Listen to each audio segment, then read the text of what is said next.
दहेज की खातिर लड़कियों को मत जलाओ। दहेज की खातिर लड़कियों को मत जलाओ। अगर सच में मर्द हो तो कमा कर दिखाओ। हेलो दोस्तों, स्वागत है आपका यूट्यूब चैनल हमसी 4R में। मैं आपका भाई रोहित कुमार, मोटिवेशन स्पीकर। दोस्तों, दहेज क्या है?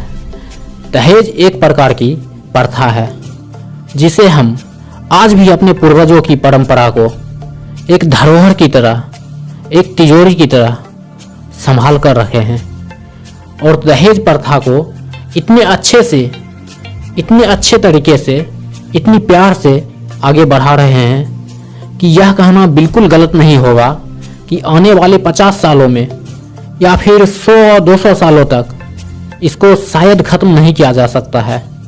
लेकिन दोस्तों, यह असंभव भी नहीं है कि इसे खत्म नहीं किया जा सकता है। दोस्तों, वैसे तो हमारे देश में दहेज लेना गैर कानूनी माना जाता है, लेकिन फिर भी कुछ लोग चोरी छुपे दहेज लेते हैं।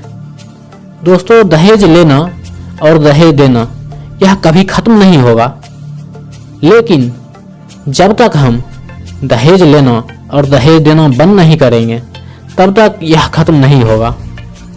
दोस्तों, दहेज वो लोग लेते हैं जो लोग कमाना नहीं चाहते हैं, जो लोग अपने आप को निकम्मा भिखारी मानते हैं।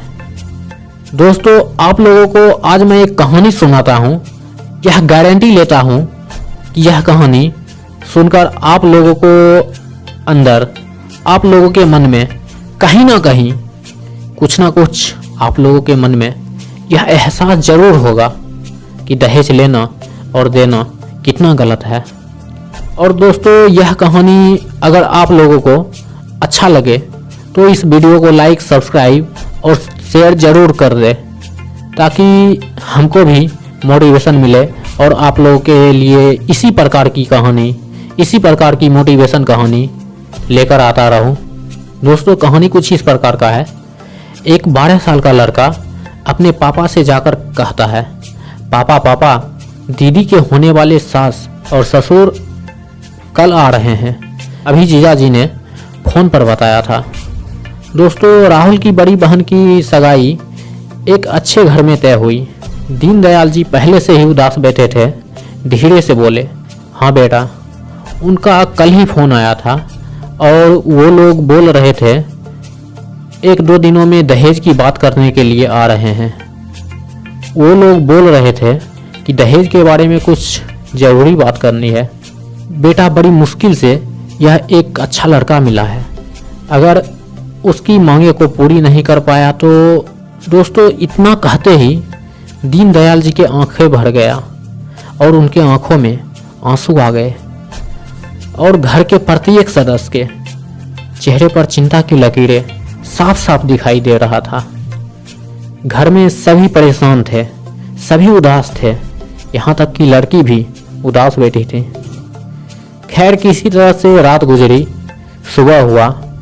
सभी लोग समधी समधिन के स्वागत के लिए तैयारी कर रहे थे।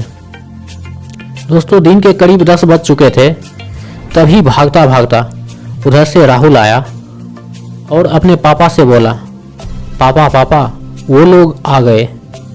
दोस्तों, इतना सुनते ही दीनदयाल जी भागते हुए अपने आंगन में गए और समधी समधिन को नमस्कार किए, प्रणाम किए और उन्हें अपने घर बुलाकर बैठाया। फिर उसका स्वागत किया। फिर जाकर बहुत देरों तक दोनों में बातचीत हुई। दोस्तों, उसके बाद जाकर के लड़के के पिताजी ने लड़की के पिताजी से कहा, दीनदयाल जी, अब कुछ काम की बातें भी हो जाए। दोस्तों, यह शब्द सुनते ही दीनदयाल जी के धड़कन तेज हो गई, उनके आंखें भर गई। फिर भी अपने आप को किसी तरह संभाला और बोला, हाँ समधी जी, हुक्म कीजिए। लड़के के पिताजी ने धीरे से अपनी कुर्सी दीनदयाल जी की ओर खिसकाई और दीनदयाल जी के कानों में जाकर बोला, दीनदयाल जी, मुझे दहेज के बारे में बात करनी है। दोस्तों, यह शब्द सुनकर दीनदयाल जी के आंखें भर आई, उनके धड़कनें तेज हो गई। दोस्तों, उनकी धड़कन इतनी तेज हो गई कि वहाँ पर बैठा प्रत्येक व्यक्ति साफ साफ सुन सकता था।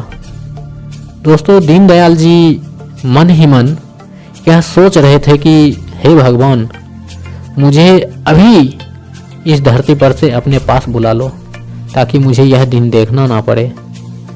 दोस्तों, फिर भी दीनदयाल जी ने अपने आप को हिम्मत दिया और समधी जी के सामने हाथ जोड़ते हुए बोला, बताइए समधी जी, जो आपको उचित लगे, मैं पूरा कोशिश करूँगा आपकी मांग को पूरा करने के लिए।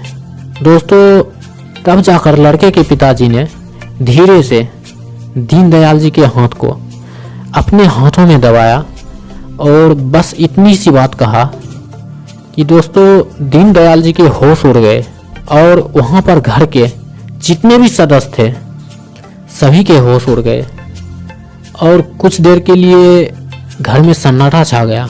दोस्तों, समधी जी ने यानी कि लड़के के पिताजी ने दीनदयाल जी से सिर्फ इतना कहा कि दीनदयाल जी, आप कन्यादान में कुछ दे या ना दे, थोड़ा दे या ज़्यादा दे, मुझे सब स्वीकार है, लेकिन आपसे एक विनती है कि कर्ज लेकर दहेज में 1 रुपया भी ना दे, मुझे वो बिल्कुल स्वीकार नहीं है।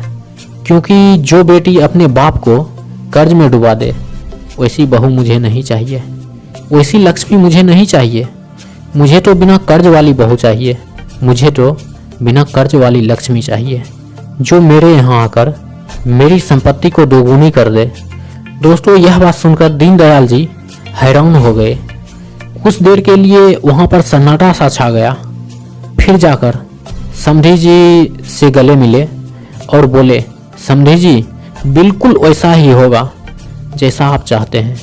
दोस्तों, अगर सभी आदमी इसी तरह की सोच रखे, इसी प्रकार की सोचने लगे, तो किसी को भी किसी प्रकार की दहेज को लेकर कभी परेशानी नहीं होगी।